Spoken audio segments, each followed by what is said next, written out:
Hello everyone, welcome back again to Rugun's classes. In this live video, we are going to discuss about the preface to lyrical ballads by William Wordsworth. उससे पहले आपसे मैं एक request करना चाहता हूँ कि अगर आप चैनल पर नए हो, ठीक है, तो आप प्लीज़ चैनल को सब्सक्राइब कर देना। अगर आपको वीडियो हेल्पफुल लगता है ना, तो प्लीज़ वीडियो को लाइक करना, because it takes lot of efforts to bring this video this kind of videos to you, because it needs research and all, सब कुछ इसमें लगता है। तो प्लीज़ आपसे रिक्वेस्ट है कि आप चैनल को सब्सक्राइब करो एंड वीडियो को लाइक करो एंड अपने फ्रेंड्स के साथ शेयर करो। आफ्टर दैट आपको इस वीडियो का पीडीएफ कहाँ से लेना है वो मैं वीडियो के मिडिल में बताऊंगा कि कहाँ से आपको इसका पीडीएफ मिल जाएगा। बिल्कुल एज इट इज़ पीडीएफ मिल जाएगा, जिससे कि आप बिना आपको नोट्स बनाने की ज़रूरत नहीं, आप सिंपल प्रिंट आउट लो और उसको पढ़ो और हो गया आपका exam clear. And same line to line आप लिख सकते हो आपके एग्ज़ाम में। सो बिना अपने टाइम को वेस्ट किए चलिए स्टार्ट करते हैं। तो first of all we are going to discuss what is the preface. Preface का मतलब क्या होता है? तो प्रीफेस आप लोगों को पता होगा कि प्रीफेस आपने अगर कोई बुक खरीदा होगा एक्चुअली, तो उस बुक के पहले लिखा रहता है प्रीफेस। प्रीफेस का मतलब होता है इंट्रोडक्शन। सिंपल वर्ड में प्रीफेस का मतलब होता है इंट्रोडक्शन। तो इसका मतलब ये विलियम वर्ड्सवर्थ का जो वर्क है प्रीफेस टू लिरिकल बैलाड, ये कुछ नहीं है बल्कि एक इंट्रोडक्शन है। ये क्या है? एक इंट्रोडक्शन है। Okay, this is an introduction and that's what I was trying to say here. It's an introduction. किस चीज़ का इंट्रोडक्शन है? तो लिरिकल बैलाड्स का इंट्रोडक्शन है। कब लिखा गया था लिरिकल बैलाड्स? तो लिखा गया था 1798 में। ध्यान में रखना है 1798 में लिरिकल बैलाड्स को पब्लिश किया गया था। ठीक है, जब क्रिटिसिज्म करने वाले लोग थे, जो क्रिटिक्स थे, जब उसके बारे में उल्टा सीधा बोलने लगे, यानी जब उसके स्टाइल को नहीं समझते हैं और उनको लगने लगता है एक तो नया तरीके का पोइट्री मार्केट में आ गया इंग्लिश लिटरेचर की। कल मैंने बताया था आपको एक साइकिल है, साइकिल ऑफ क्रिएशन, उसमें आ गया। तो उन्होंने इसके खिलाफ बोलना शुरू किया, इसके बारे में बोलना शुरू किया। कुछ ने नेगेटिव बोला, कुछ ने सपोर्ट किया। तो उसी के बीच में विलियम वर्ड्सवर्थ को लगा कि चलो भाई, इसका प्रीफेस तो मैं लाना भूल ही गया था, इसका प्रीफेस मैं एक बार ले आता हूँ। तो ये एक बहुत इंपॉर्टेंट फैक्ट है विलियम वर्ड्सवर्थ से रिलेटेड कि उनका जो प्रीफेस टू लिरिकल बैलाड्स है ना, ये बहुत इंपॉर्टेंट माना जाता है रोमांटिक मूवमेंट के लिए। इवन ये स्टार्टिंग पॉइंट माना जाता है रोमांटिक मूवमेंट के लिए। और जब वर्ड्सवर्थ का प्रीफेस है ना, ये सबसे बाद में, यानी वर्क के बाद में पब्लिश किया गया था, 2 साल बाद। ठीक है, प्रीफेस एक्चुअली पहले होता है, लेकिन विलियम वर्ड्सवर्थ का जो लिरिकल बैलाड का प्रीफेस है इसके 2 साल बाद पब्लिश किया गया था। चलिए ठीक है, स्टार्ट करते हैं। अब देखते हैं इसमें उन्होंने क्या क्या ज़रूरी समझा लोगों को बताना। उन्होंने क्या बताया, क्या उन्होंने अपनी सफाई दी एक्चुअली अपने पोइट्री के बारे में, अपने क्रिएशन के बारे में। एक एक करके सब कुछ समझते हैं। विलियम वर्ड्सवर्थ के बारे में अगर आपको पता नहीं है तो मैं बता दूँ, वो एक, उनका जन्म हुआ था कॉकरमाउथ में। कॉकरमाउथ कहाँ पे? इंग्लैंड में है। ठीक है, तो आपको इतना चीज़ ध्यान में रखना है। उसके बाद वो कौन थे एक्चुअली? तो एक बेसिकली उनको माना जाता है नेचर पोइट। बेसिकली जो वर्ड्सवर्थ है उनको माना जाता है नेचर पोइट, क्योंकि वो नेचर को बहुत ज़्यादा अप्रिसिएट करते हैं अपने वर्क में। वो एक ब्रिटिश पोइट थे, उनकी नेशनैलिटी ब्रिटिश थी। और वो किस एरा में थे? तो रोमांटिक पीरियड के वो माने जाते हैं। One of the one of the most important pillar माने जाते हैं William Wordsworth. In his preface to lyrical ballads, जो कि पब्लिश हुआ था 1800 में, लेकिन उसको रिवाइज करके कब पब्लिश कर दिया उन्होंने? 2 साल के बाद फिर से एक बार। सबसे पहले 1798 में पब्लिश हुआ लिरिकल बैलाड, उसके 2 साल के बाद उन्होंने प्रीफेस पब्लिश किया, उसके बाद फिर इसको रिवाइज करके 2 साल के बाद पब्लिश किया। तो विलियम वर्ड्सवर्थ इसमें क्या इंट्रोड्यूस करते हैं? अपना एक नया तरीका पोइट्री लिखने का, जो कि सिर्फ उनका तरीका नहीं रह जाता है। After that it becomes a way to write poetry for everyone. This essay is one of the most important document of English romanticism. जैसा मैंने आपको बताया, इस ऐसे में कुछ ऐसी बात है ना कि जिसके बाद पूरा का पूरा इंग्लैंड, पूरा का पूरा जो इंग्लिश लिटरेचर का दुनिया है ना, वो हिल गया था। और उसने एक्चुअली रोमांटिक रिवाइवल जिसको हम लोग बोल सकते हैं, वो स्टार्ट हो गया इंग्लिश लिटरेचर के वर्ल्ड में। Wordsworth believed that poetry had become too artificial and needed to return to real human emotion, nature and common life. Wordsworth ने बोला कि जो पोइट्री है ना आजकल बहुत आर्टिफिशियल हो गया. आर्टिफिशियल आपको पता है, जो कि ओरिजिनल नहीं होता, जो डुप्लीकेट होता है, जो बहुत बढ़ा चढ़ा कर दिखाया जाता है, लेकिन ओरिजिनलिटी उसमें कुछ नहीं होती, वो जेन्युइन नहीं होता. तो उन्होंने बोला कि आजकल का जो पोइट्री है, आजकल की मतलब मैं अभी 2024-25 की बात नहीं कर रहा हूँ, मैं बात कर रहा हूँ 18 सेंचुरी की. ठीक है, तो उस टाइम के जो पोइट्री होने लगे थे वो बहुत ही आर्टिफिशियल हो गए थे. लोग बिल्कुल झूठ मूठ कुछ से कुछ लिख रहे थे उसमें, और लोगों से रिलेटेबल नहीं था उसमें, रियल ह्यूमन इमोशन नहीं था, नेचर से रिलेटेड नहीं था, कॉमन लाइफ को रिप्रेजेंट नहीं करता था. उन्होंने ऐसा बोला, उनको ऐसा लगा एक्चुअली वर्ड्सवर्थ को, उन्होंने ऐसा फील किया. उन्होंने चैलेंज कर दिया. किसको चैलेंज किया? जो रूल्स थे ट्रेडिशनल 18 सेंचुरी पोइट्री लिखने के. 18 सेंचुरी के जो टाइम में जो पोइट्री लिखे जाते थे ना, जो उनका ट्रेडिशनल तरीका था, उसको उन्होंने चैलेंज कर दिया.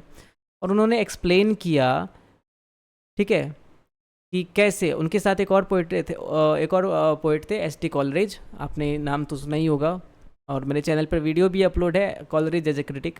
तो दोनों ने मिलकर क्या बोला कि पोइट्री को कैसे ज़्यादा नेचुरल बनाया जा सकता है, इमोशनल बनाया जा सकता है, और कैसे डेमोक्रेटिक बनाया जा सकता है. डेमोक्रेटिक का मतलब डेमोक्रेसी, और डेमोक्रेसी किसको बोलते हैं? आपने मस्त पढ़ा होगा. Democracy is of the people, by the people, for the people. The poetry should B of the people, by the people and for the people. ऐसा उन्होंने बताया. चलिए, सब्जेक्ट ऑफ पोइट्री. पोइट्री का सब्जेक्ट क्या होना चाहिए? Common life and nature. Poetry का subject होना चाहिए common life and nature. Wordsworth says that the proper subject of the poetry is not the grand and heroic. जो प्रॉपर सब्जेक्ट है ना पोइट्री का, जो जिसको हम लोग बोल सकते हैं कि चलो एक सब्जेक्ट है ये जिसके ऊपर हम पोइट्री लिख सकते हैं, वो हमेशा ग्रैंड और हीरो. ग्रैंड का मतलब बहुत बड़ा फेमस पर्सनैलिटी, या फिर हीरो जो बहुत ही पावरफुल हो, वही नहीं होना चाहिए. बट ऑर्डिनरी पीपल जो हैं, जो नॉर्मल पीपल हैं, जो ऑर्डिनरी सिचुएशंस हैं, जो नॉर्मल चीज़ वो फेस करते हैं, जो नॉर्मल चीज़ वो एक्सपीरियंस करते हैं अपने लाइफ में, उसको भी जगह मिलनी चाहिए भाई. He prefers to write about humble rural life because people living close to nature experience feelings more genuinely and deeply. ये तो सबको पता है कि जो लोग गांव में रहते हैं, जो लोग रूरल एरियाज़ में रहते हैं, वो क्या करते हैं कि नेचर को ज़्यादा करीब से जानते हैं, समझते हैं. और जो शहर के लोग होते हैं ना, वो कभी कभार जाते हैं गांव में घूमने के लिए या टूर पे जाते हैं, तो उनको लगता है ओ माय गॉड, कितना नेचुरल जगह है, कितना नेचर से भरा हुआ जगह है, कितना ग्रीन प्लेस है ये, और कितना क्लीन है. What ever they think about that, उनको आश्चर्य लगता है, ताज्जुब होता है कि किस जगह पे पहुंच गए हैं. क्योंकि और जो लोग होते हैं ना गांव में रहने वाले, कभी कभी आपने बहुत सारे मूवीज़ में देखा होगा, बहुत सारे वीडियोस में देखा होगा, उनको आइडिया होता है, वेदर देख के वो बता देंगे आपको कि बारिश होने वाली है, तूफ़ान आने वाला है, या फिर लैंडस्लाइड जो होते हैं पहाड़ों पर, उनको भी पता चल जाता है, पहले उस चीज़ का भी पता चल जाता है. तो वो लोग ना वेदर को समझते हैं, वो ज़्यादा रिलेटेड होते हैं नेचर से, और जेन्युइन और डीपली फील करते हैं नेचर को. ऐसा मानना था विलियम वर्ड्सवर्थ का. Their emotion are not saved by city life. उनके इमोशंस सिटी लाइफ की तरह नहीं होते. जो सिटी लाइफ चाहता है कि उनका इमोशन इस तरीके से बना दो, ठीक है, ना वो नेचर समझ पाए और ना शहर के रह जाए, तो वैसा बिल्कुल नहीं है. वो नेचर, सिटी लाइफ उनके ऊपर कोई इफ़ेक्ट नहीं डालता. फैशन उनका, या फिर उनके आर्टिफिशियल मैनर्स, यानी गलत तौर तरीके, दिखावटी और बनावटी तौर तरीके, ये बिल्कुल उनको इम्पैक्ट नहीं करता है. According to him, real poetry comes from simple human experiences, not dramatic events. ये सारे पॉइंट्स आप प्लीज़ समझो और अपने आंसर राइटिंग में प्लीज़ इसका यूज़ करो. तो उन्होंने क्या बोला ना कि जो रियल पोइट्री है वो किधर से आता है? वो आता है सिंपल ह्यूमन एक्सपीरियंस से, ड्रामेटिक टेंट्रम से, या ड्रामा करके नहीं, या फिर बहुत ज़्यादा इवेंट्स ड्रामेटिक बना करके नहीं, आर्टिफिशियल बना करके नहीं आएगा. वो रियल पोइट्री कहाँ से आता है? तो ह्यूमन एक्सपीरियंस से आता है, जिसको ह्यूमन ने एक्सपीरियंस किया है. Nature in particular is major source of inspiration. According to Wordsworth, nature क्या है? एक पर्टिकुलर, मैं बात करूँ, अगर विशेष तौर पर देखूँ नेचर को, तो एक मेजर सोर्स ऑफ इंस्पिरेशन है. नेचर को आप देख लो, उस पर आप कविता लिख दोगे, उस पर आप नोवेल लिख दोगे, उस पर आप 2-4 लाइन ऐसे ही आपके मन में आ जाएगा नेचर के बारे में. उसकी सुंदरता इतनी ज़्यादा होती है, इतना अट्रैक्टिव होता है वो। तो वर्ड्सवर्थ बिलीव्ड दैट अगर हम नेचर के ज़्यादा क्लोज हैं तो हम ज़्यादा क्लोज हो जाते हैं ट्रूथ के, प्योरिटी के और ब्यूटी के। ट्रूथ, प्योरिटी एंड ब्यूटी, ये तीनों चीज़ें, सुंदरता होती है, प्योरिटी यानी कि शुद्धता, यानी हम बोल सकते हैं जिसको actually without artificial things, and truth, और सच्चाई के करीब होते हैं हम, जिसको हम एक्सपीरियंस कर सकते हैं, जिसको हम रिलेट कर पाएँ, वैसा हो जाता है अनफिल्टर्ड चीज़ों कि हम क्लोज आते हैं। अगर हम नेचर के क्लोज जाते हैं तो रियलिटी को हम समझते हैं। In fact nature helps us understand ourselves better. Nature हमें क्या हेल्प करता है? हमें खुद को समझने में, बेटर तरीके से समझने में मदद करता है। His poems often reflects how the natural world shapes our emotions and our moral being. Wordsworth के जो पोएम्स आप पढ़ोगे, आप जब पढ़ते उनका एक पोएम मैंने पढ़ा था, पोएम पढ़ा था अपने टाइम में, ठीक है, जो कि था एक्चुअली द डैफोडिल्स करके उनका एक पोम था, 12th में मैंने पढ़ा हुआ था, ठीक है, यस 12th में है ये चीज़। तो जो 12th में मैंने उसको पढ़ा, तो उसमें आप देखोगे उन्होंने किस तरीके से डैफोडिल्स, तो फ्लावर है येलो कलर का, उसको किस तरीके से उन्होंने एक्सप्लेन किया है, उसके सिनेरियो को इस तरीके से एक्सप्लेन किया है कि आप देखोगे आपको बहुत अजीब लगे। फर्स्ट टाइम मैंने उसको पढ़ा, उसके बाद फिर मेरे को बहुत पसंद आया था वो वर्क उनका। तो एक्चुअली नेचर पोइट हैं वर्ड्सवर्थ, और वो नेचर को सपोर्ट करते हैं, उनको प्रमोट करते हैं। After that another radical idea जो आता है उनका, एवरीडे स्पीच को लेकर के आता है। एवरीडे स्पीच समझते हो, जो कि हम लोग का नॉर्मल टॉक होता है, डेली का टॉक होता है।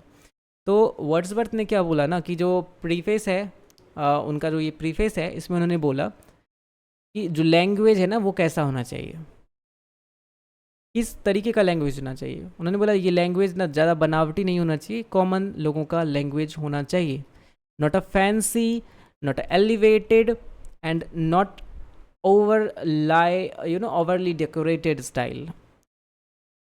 पोइट्री कैसे लिखा जाना चाहिए एक्चुअली, वो फैंसी नहीं होना चाहिए, एलिवेटेड भी नहीं होना चाहिए, या बहुत ज़्यादा ओवर डेकोरेटेड नहीं होना चाहिए, वो आम लोगों की भाषा में लिखी जानी चाहिए। वो ये भी बताते हैं कि कैसे पोइट का अप्रोच रहा है पहले से, अर्लियर पोइट्स का क्या अप्रोच रहा है एक्चुअली, और वो जिसकी वजह से आज क्या हुआ है, मतलब उनके टाइम की बात कर रहा हूँ मैं, उनके टाइम पे क्या हुआ है, पोएम और रीडर के बीच में क्या आ गया, गैप आ गया, डिस्टेंस आ गया है। Instead Wordsworth wants the poet to speak plainly. Wordsworth को लगता है कि पोइट को प्लेनली बोलना चाहिए, प्लेनली यानी कि सिंपल वे में, without any editing. Whatever you are feeling, whatever thoughts are coming into your mind, just you keep it as it is, as if talking to a friend, जैसे तुम एक अपने friend से बात करते हो। The only difference between poetry and prose, उन्होंने बोला कि जो पोइट्री और प्रोज के बीच में डिफरेंस है वो क्या ही है। पोइट्री भी हमें कुछ मैसेज देता है, प्रोज भी हमें कुछ मैसेज देता है। डिफरेंस क्या है, पोइट्री सिर्फ और सिर्फ ज़्यादा इमोशनली पावरफुल होता है और म्यूज़िकल होता है। और जब ये आइडिया उन्होंने सुना, क्रिटिक्स ने सुना, तो सबके सब शॉक हो गए। लेकिन आगे चलकर उनको ये सबसे ज़्यादा एक्सेसिबल बनाने में, यानी पोइट्री को एक्सेसिबल बनाने में और रिलेटेबल बनाने में बहुत ज़्यादा वर्किंग दिखा। What is definition of poetry according to Wordsworth? Definition की बात करूँ मैं तो वर्ड्सवर्थ क्या बोलते हैं, उनका फेमस डेफिनेशन है, ये एग्जाम में भी आपसे पूछा जा सकता है। Spontaneous overflow of feeling recollected in tranquility. यहाँ पर समझने वाली बात है, spontaneous overflow of powerful feeling, यानी this means the strong emotions don't directly become poems. उनका मानना था कि जो स्ट्रॉन्ग इमोशंस हैं डायरेक्टली वो पोएम्स नहीं बन जाते, वो डायरेक्टली पोइट्री नहीं बन जाता। क्या होता है, द पोएट फील्स डीपली। जब पोएट इसको डीपली फील करते हैं, कहाँ पे, पीसफुल स्टेट में, वो अपने पीसफुल स्टेट में, शांतिमय तरीके से, यानी कि जब वो कहीं एकांत में होते हैं, जब अपने उस फीलिंग को याद करते हैं, अपने इमोशन को रिफ्लेक्ट करते हैं माइंड में, वापस से सोचते हैं उसके बारे में, उसके बाद उसको ब्यूटीफुल तरीके से वो क्या करते हैं, वर्ड्स में ट्रांसफॉर्म करते हैं। So while emotion is the starting point, thought and reflection are just as important. Emotion से स्टार्ट होता है पोइट्री का आइडिया, लेकिन थाट एंड रिफ्लेक्शन दोनों बहुत ही ज़्यादा इंपॉर्टेंट है, उतना ही इंपॉर्टेंट है जितना कि इमोशन। ठीक है, the poet must save those feelings through memory, imagination and control. In this way the poem is not just a reaction. Poem क्या है, एक रिएक्शन नहीं है, बट एक artistic expression of inner truth है। इनर ट्रूथ का मतलब आपके अंदर का जो फीलिंग है उसको एक्सप्रेस कर रहे हैं आप आर्टिस्टिक तरीके से, यानी कि फीलिंग सेम है बट आपने उसको रिफ्लेक्ट किया, आपने उसको सोचा, उसके बाद आपने सोचा कि इसको किस तरीके से प्रेजेंट करूं कि लोग इसको रिलेट कर सके सेम फीलिंग को without changing the meaning.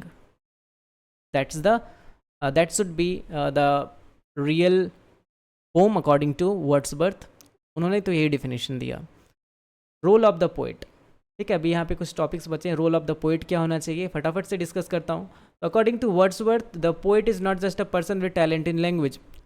Poet वो नहीं बन सकता जो कि सिर्फ टैलेंटेड हो, इंग्लिश को बहुत अच्छे से पढ़ा लिखा हो और उसके पास इंग्लिश का बहुत सारा नॉलेज हो. A poet, a true poet is someone with a more sensitive and understanding heart, who can feel what others feel and express it clearly. Poet को ऐसा होना चाहिए, एक ऐसा पोइट को एक नॉलेज होना चाहिए लैंग्वेज का, बहुत इंपॉर्टेंट है, मानता हूँ मैं ये बहुत इंपॉर्टेंट चीज़ है. लेकिन उनको ना ये पता होना चाहिए कि सामने वाला यानी उनका जो ऑडियंस है यानी जो पीपल है, रीडर्स हैं, वो क्या फील कर रहे हैं, उसको रिलेट करने लायक वो कुछ वर्ड्स, कुछ लाइन्स लिख दे. That's the thing according to the Wordsworth.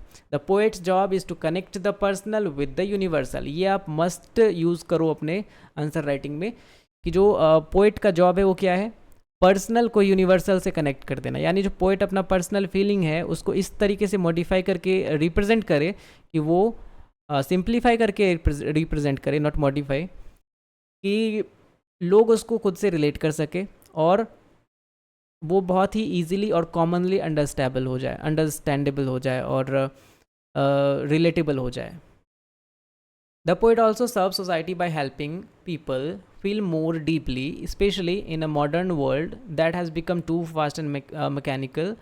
According to Wordsworth, जो poet है वो सोसाइटी को भी हेल्प करता है और सोसाइटी को एक सोचने लायक ग्रुप ऑफ पीपल बनाता है, जहाँ पर कि पूरा ज़माना भी उस टाइम का वक्त उस टाइम की बात हो रही है जब वर्ड्सवर्थ थे, 18th सेंचुरी की बात हो रही है या बिगिनिंग ऑफ 19th सेंचुरी, जहाँ पर ज़माना पूरा फास्ट होते जा रहा है, मैकेनिकल होते जा रहा है. वहाँ पर सोसाइटी को सोचने का जो एक मौका देने वाला चीज़ है, that is poetry. Poetry is not just an art, it's a way to heal and humanize. Poetry क्या है, एक सिर्फ आर्ट नहीं है, एक तरीका है जिससे लोग अपने आप को हील करते हैं, अपने डिप्रेशन को ख़त्म करने का भी काम करते हैं और अपने आप को, अपने माइंड को डाइवर्ट करते हैं अलग डायरेक्शन में. After that criticism of previous poet. उन्होंने प्रीवियस पोइट को डायरेक्टली हिट नहीं किया, डायरेक्टली उन्होंने रिजेक्ट नहीं किया उनके आइडिया को, बट उनके तरीके को, उनके क्रिटिसाइज करने के तरीके को क्रिटिसाइज कर दिया इन्होंने. मतलब उनका high sounding language, unrealistic characters या too much imagination without real feeling. यानी क्या करते थे ना पोइट की, हाई साउंडिंग वो लैंग्वेज का यूज़ करते थे, अनरियलिस्टिक कैरेक्टर्स होते थे जिससे कि बिल्कुल हम लोग रिलेट नहीं कर पाएंगे, जैसे कि आप शक्तिमान को ले आओ या फिर आयरन मैन को ले आओ बीच पोइट्री के बीच में. And to much imagination without real feeling. Imagination इतना ज़्यादा जिसको रियल आप बिल्कुल कह नहीं सकते. अब कोई आपको बोल दे कि मैंने एक तालाब देखा जिसमें कि आइसक्रीम बन रहा था या फिर उस तालाब से जब मैं पानी निकाल रहा था हाथ में आते ही आइसक्रीम बन जाए, like this kind of imagination they were using. He wants poetry to be more grounded. उन्होंने बोला पोइट्री को एक ग्राउंडेड वे में होना चाहिए, ट्रूथफुल होना चाहिए और लोगों के ह्यूमन लाइफ से एवरीडे ह्यूमन लाइफ से कनेक्टेड होना चाहिए. कंक्लूजन की बात करूँ मैं तो एक बार मैं पूरा का पूरा इसी में कंक्लूजन में बता देता हूँ आपको. In the preface Wordsworth present a democratic vision of poetry. Democratic का मतलब एक्सेसिबल होना चाहिए लोगों के लिए, लोगों के द्वारा, कॉमन मैन के द्वारा होना चाहिए, कॉमन लैंग्वेज में लिखा होना चाहिए, कॉमनली रिलेटेबल होना चाहिए. After that poetry that belongs to everyone, not just the elite. Elite का मतलब क्या होता है, high class, special class of people. He believes poetry should be simple, emotional and based on human experience nature. उन्होंने माना कि poetry कैसा होना चाहिए, सिंपल होना चाहिए, ह्यूमन एक्सपीरियंस और नेचर से बेस्ड होना चाहिए. उसी के आधार पे आप लिखो. ह्यूमन एक्सपीरियंस, इंसान क्या एक्सपीरियंस करता है जो नेचर में है उसको बेस बनाओ, उसके बेस पे लिखो. The bold shift mark the beginning of the romantic movement. और ये एक्चुअली तो प्रीफेस आया तो रोमांटिक मूवमेंट स्टार्ट हो गया.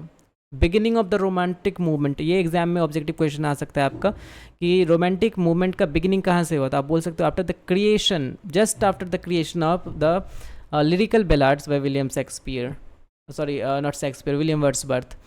Course of English poetry forever. और इसके बाद फिर इंग्लिश पोइट्री का पूरा खेल बदल गया, पूरा का पूरा कोर्स बदल के रख दिया विलियम वर्ड्सवर्थ के इस सुपर